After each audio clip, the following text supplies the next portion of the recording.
zvachizoendawo manje makampeini ationa chito paipeto all the Sabc summit vachiti aiwa mutungamiri wenyika aiwa ngaextend his power to 2030 zvachizotena manje paramba zvachizowedzera tava kuona kuti aiwa they are now mobilizing kuti mutungamiri wenyika ngaachichinja constitution zvaendwa manje muri Zimbabwe panapa taonyasa kuona kuti aiwa there is a third force vakomana ava weThe Youth League kana kuti maministries aiwa ari kungotumiwa kuti vangopusha mutungamiri wenyika kuti apinde aiwa muthis 2020-30 atonge beyond 2028 sana penda mashuka buda nyuko panapa noti bosubscribe oleka kuti on the bell icon panapa ndaneka kubatirai panapa naino buda nyuko pa ZANU-PF patrons vanyora vachiti Mashonaland West Province force president term extension.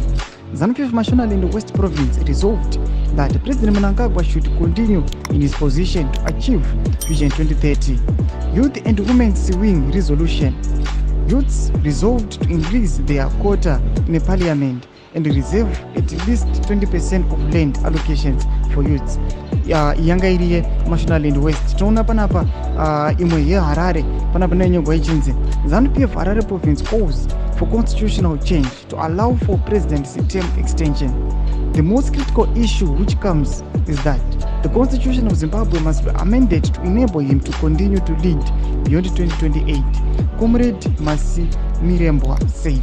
Domashwa rubuda panapa atichakuona kuti havasiri vakomana vemayouths tavakuona kuti aiwa avachazi kutaura nawo yekuti aiwa ngatipinde tichinokambena kana ngatipinde tichinoprotesta kuti aextende but they are now taking advantage aiwa the 2030 vision vachiti aiwa inofanira kufulfiliwa so let us mobilize kuti aiwa paitwe ma-amendments econstitution kuti aramba achitonga beyond 2030 tudze mafungiro enyu moti kudi pamusoro pechitiko ichi aiwa bina comment section medu so subscribe oleka and turn on the bell icon.